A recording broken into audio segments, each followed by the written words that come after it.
Thiruvananthapuram international എയർപോർട്ടിൽ നിന്നും നമ്മൾ ഫിലിപ്പീൻസിലെ ദാവോ എന്ന് പറയുന്ന സ്ഥലത്തേക്കാണ് ഇപ്പോൾ നമ്മൾ പോകാൻ പോകുന്നത്. അപ്പോൾ എന്തിനാണ് അങ്ങോട്ട് പോകുന്നതെന്ന് വെച്ചാൽ എൻ്റെ വൈഫിനെ കാണാനാണ്. കുറച്ച് പേർക്കെങ്കിലും അറിയാം, ഞാൻ കല്യാണം കഴിച്ചിരിക്കുന്നത് ഒരു ഫിലിപ്പീൻ സ്വദേശിയെയാണ്. ഫിലിപ്പീൻസിലേക്ക് പോകാൻ ഇന്ത്യയിൽ നിന്നും ഡയറക്റ്റ് ഫ്ലൈറ്റ് ഇല്ല. എൻ്റെ ടിക്കറ്റ് വരുന്നത് തിരുവനന്തപുരത്ത് നിന്നും മലേഷ്യയിലെ കോലാലംപൂരിലാണ് ഫസ്റ്റ് ഇറങ്ങേണ്ടത്. കോലാലംപൂരിൽ നിന്നും നേരെ മനിലയിൽ നിന്നും ദാവോ.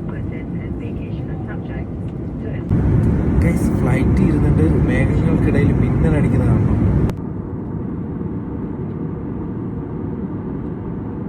പുലർച്ചെ 1:30 തുടങ്ങിയ യാത്രയാണ്.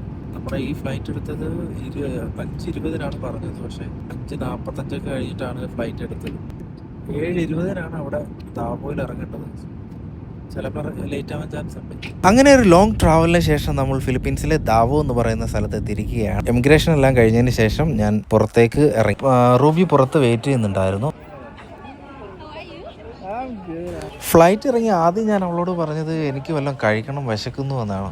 ഫ്ലൈറ്റിൽ നിന്നാണെങ്കിൽ ലൈറ്റായിട്ടുള്ള ഫുഡേ കിട്ടുകയുള്ളൂ, അപ്പോൾ അതുകൊണ്ട് നല്ല വിശപ്പുണ്ട്. അപ്പോൾ നേരെ ഹോട്ടലിലേക്ക് വിട്ടോളാം ഞാൻ പറഞ്ഞു. അങ്ങനെ ഹോട്ടലിലേക്ക് പോയിക്കൊണ്ടിരിക്കുകയാണ്.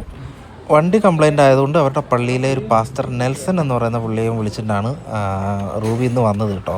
പിന്നെ കൂടെ ഉള്ളത് നത്താനിയലാണ്. ഇപ്പോഴത്തെ ഫുഡ് എന്തൊക്കെയാണെന്ന് എനിക്ക് അറിയാൻ പാടില്ലാത്തതുകൊണ്ട് ഞാൻ അവളോട് ഓർഡർ ചെയ്യാൻ പറഞ്ഞു. അപ്പോൾ ആദ്യം ഒരു നാരങ്ങയും കാന്താരിമുളകും വന്നിട്ടുണ്ട്.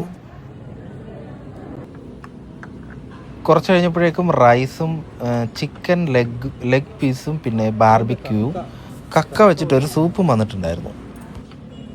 അവരും കുറേ നേരമായിട്ട് പുറത്ത് വെയിറ്റ് ചെയ്തിരുന്നതുകൊണ്ട് അവർക്കും നല്ല വിശപ്പുണ്ട്. അപ്പോൾ വേറെ ഒന്നും നോക്കിയില്ല, ആസ്വദിച്ചങ്ങ് കഴിച്ചു.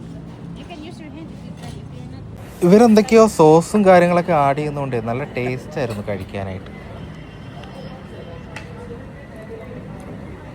ബാർബിക്യൂ കക്ക കൊണ്ടുണ്ടായിരുന്നു.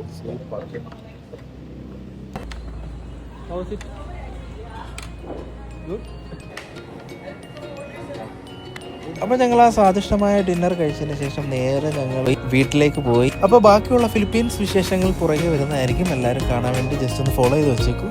Okay guys, by.